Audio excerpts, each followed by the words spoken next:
For this project, I'm going to use another piece of this maple baseball bat blank. So I was talking to somebody on the phone the other day, and they asked me where I got the blanks. So I got these from Pete at Big Monk Lumber. I will put a link down below in the description. I'm not sure if he carries them regularly, but you can check it out. So they're 3 inches around, and this piece here is about 6 inches.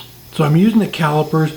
I measured, Robin has a stone egg in the house, so I measured that, and we're just going to kind of try and make it the same shape and everything. So I'm using a spindle gouge. Lathe speed's about 2,500. And we're just getting it cleaned up, and then we'll start shaping it here in a second. Refining the shape a little bit, I guess.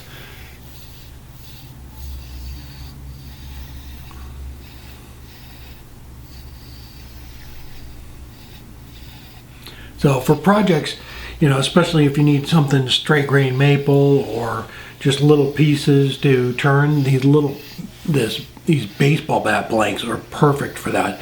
It's nice straight grain. You can use them on a lot of different projects. So I cut them up for little things all the time. And so this one is going to be, colored afterwards. So it's perfect for this. You want a nice piece of wood that doesn't have a lot of character in it too. So it works well. So again, I measured the diameter of it and the length of the egg. So I'm just kind of checking that with the calipers, and we'll get it refined here in a minute.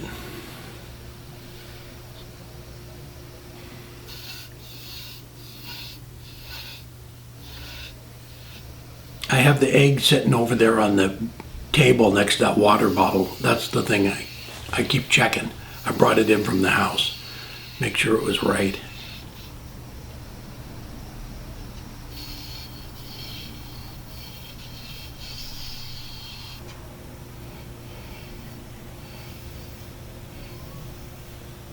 So it's still a little bit long. It doesn't quite look like an egg.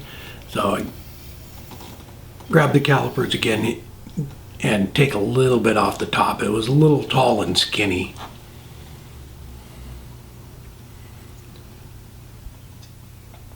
I'm going to go ahead and bring the top down and clean it up a little bit.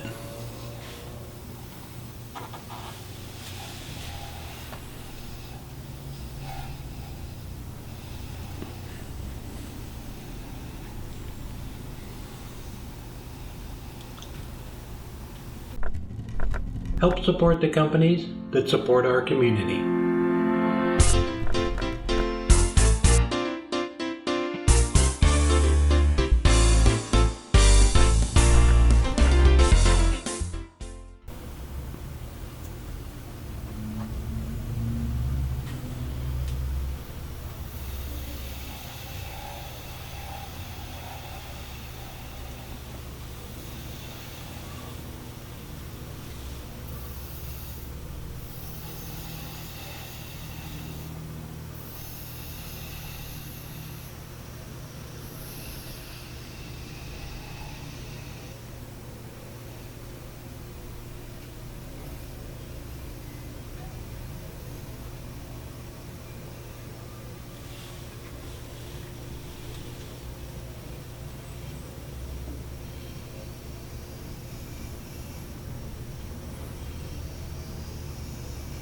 And I just touched it up, cleaned up the very top of it there with the Easy Wood Hollower, and then we'll go ahead and start beading it.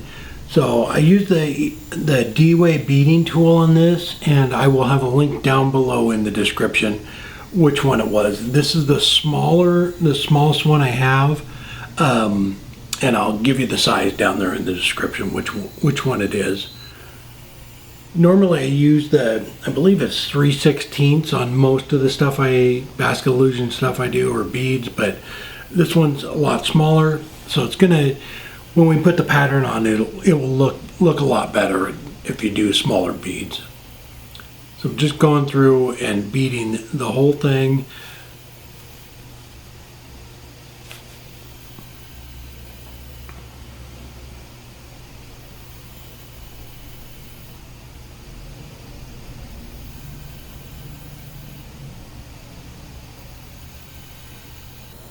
And I did bring when I started beading it, I brought the tailstock up to support it. It did leave a little ring there, but I'm going to bead that anyway, so it really didn't matter. It's you're kind of going straight in at this point, so you're not going to get much vibration. So having that little ring on there, the bead actually just cleaned it up, so didn't have to worry about it.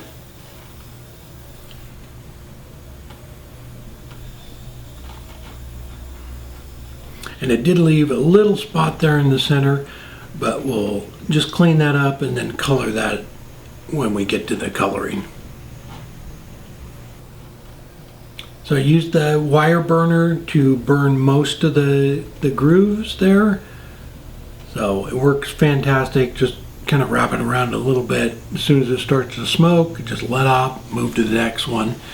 And then I use the playing cards on the ones on the very top where it won't go around.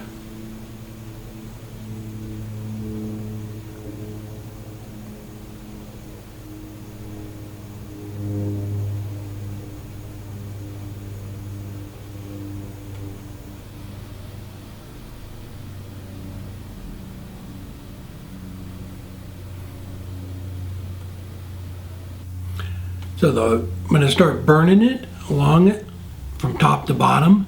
So I use the Burn Master as the burning wood burner I have, and then I just take a little block and drill the hole in it, and then the burning pin goes through it. So I'm using all of the positions on the indexing plate on this one, so there's 48 of them, and I just work my way around doing each one of them so that the little individual pieces are pretty small as I go around, so because I want to do a spiral pattern, and this will work out well. And once I got that done, switch it over to the carving stand, and then we can get to coloring it.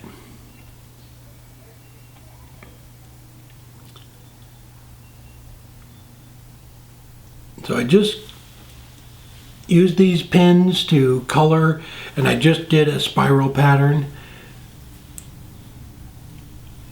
all the way around. Used 6 different colors on it so that it was nice and colorful for nice Easter egg. So the pins I'm using right here, I will not put a link down below in the description to them.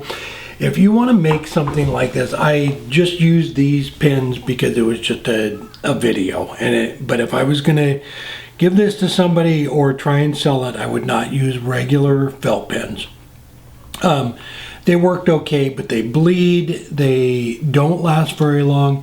If you're going to do any kind of basket illusion, go with the fiber cast pens. I will put a link down below in the description to those, and you can get just about any color you want. They are archival pens. They won't bleed, they last a long time. So if you're going to do something especially for sale, use that type of pen. After I got that done, went ahead and put it on the lathe and just came in with a parting tool. I'm going to sand up the little base there, and then we'll get this off of the lathe.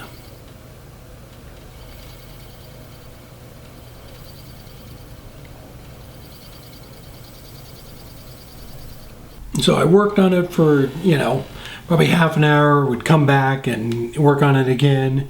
It took quite a while. And so there's 6 different colors. There we go, I got it all done. So I went ahead and sanded up the bottom of it and just used the regular fiberglass pins to paint the base, or to color in the base on it, painted that black. But it was a little fun little project, great Easter project. So coloring it in took some time. I would work on it, I don't know, maybe a couple hours. Work on it, take a break, work on it, take a break. So I colored the entire thing, and the reason we used the 6 different colors because there's 48 positions on the indexing plate, so that it would all work out in the end. But it was a fun little project. Like I said in the video, they're just regular ink pens. I bought like a set of 32 of them for like $8 or something. I wasn't planning on giving it away or selling it or anything. So but if you are going to use the fiber cast pens, they won't bleed, they last forever, and it does a much better job. So I wouldn't, I'm not recommending just regular ink pens for doing any kind of basket illusion stuff other than just messing around, having some fun. But fun project. Again, it's out of maple. It's 3 1/4 inches tall and 2 inches right there. And yeah, I think the black base really just makes it stand out. Looks like its own separate little stand, but it's a fun project. All right, I hope you enjoyed the video. Everybody have a great Easter, and we will see you next time. Take care.